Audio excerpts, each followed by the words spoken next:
Hey, I'm Daniel Bergstrand, and I'm a producer engineer, and I worked with bands like Meshuggah, In Flames, Behemoth, among others.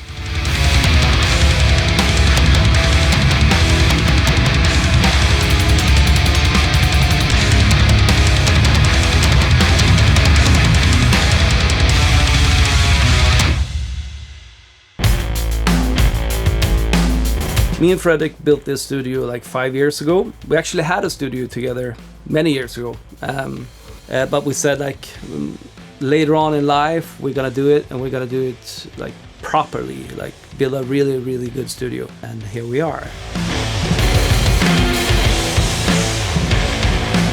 We're extremely happy with how it turned out. The live room and even the control rooms, of course. But they just sound fantastic. So we felt that we had to capture that room together with Toontrack and do some sort of project together. And that's exactly what we did.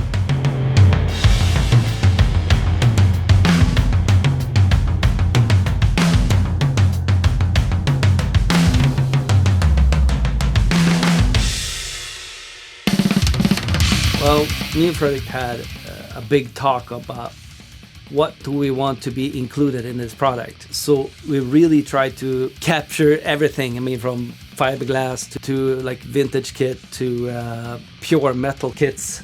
So what me and Fredrik did was gathering as many drums as possible. I mean, our favorite drums, our favorite cymbals, hi-hats and everything. And when we finally got that, we were talking about like who's going to do it.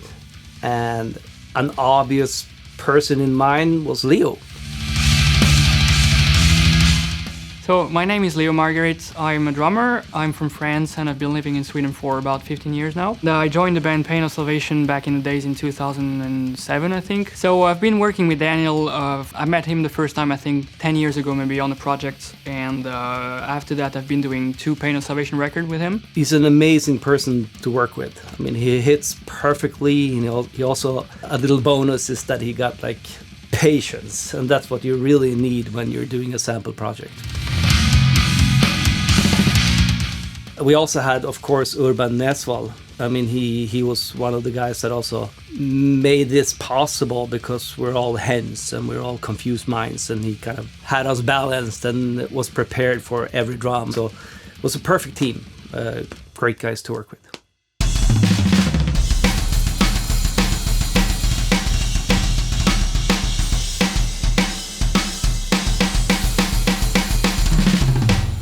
Daniel and Fredrik decided about the drums we should record, and they had like plenty of ideas and different sets, different kits. The first idea was, of course, to get as many toms as possible and as big as possible and as low as possible. You can switch from basically any sizes, from the smallest to the biggest.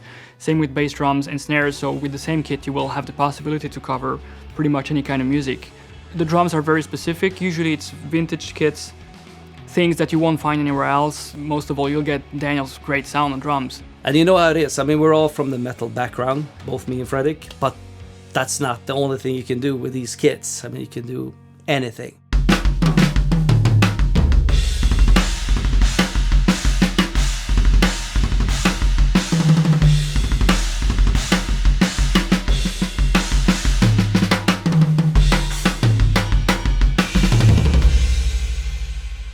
The sound here is just great for drums. It feels like the room has been built specifically for that. Recording all these drums here was just a fantastic experience. This studio got an amazing sounding live room.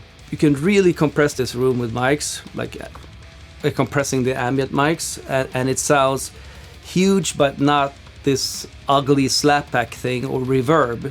So it's, I mean, dry but big. It just sounds fantastic.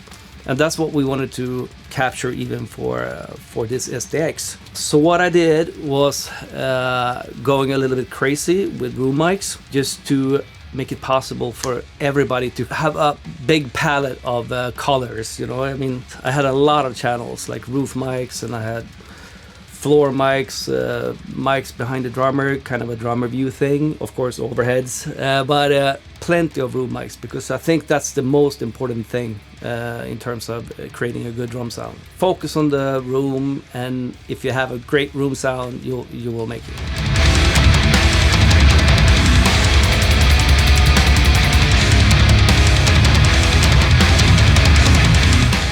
So using all these options, all these this big variety of room mics, you could go from like super tight and dry to extremely big. Daniel is just a genius when it comes to drum production. And the first time I heard Meshuggah Destroyer Race Improve that he produced, I was mind blown with just the drum sound specifically. And I don't know how he does it, obviously, otherwise, you know, if it was easy, anybody could do it. I had a stereo mic on every tom, every instrument. So first you have a close mic, and then you have the stereo mics.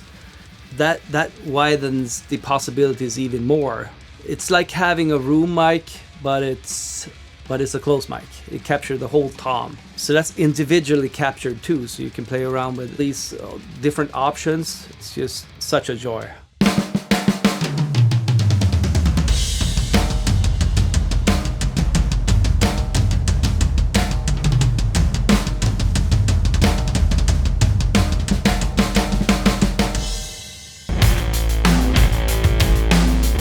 Yeah, it was quite an intense session to work on. I mean, we worked day and night for many weeks, and it's kind of great that it's done. It just sounds so amazing. All these varieties of room mics and close mics. I'm so happy that I've been part of it. It's just an honor to work with these people. I think it's going to be probably the best sound library ever released. The possibilities with it is just endless. I will definitely use this SDX for my own projects. And I mean, even though that I got the room just outside my window here, or all these mics, I will take the easy way for sure. You know, it's a quick move. I can just use the SDX. It sounds exactly the same. So it's gonna be a joy. I'm really looking forward to it.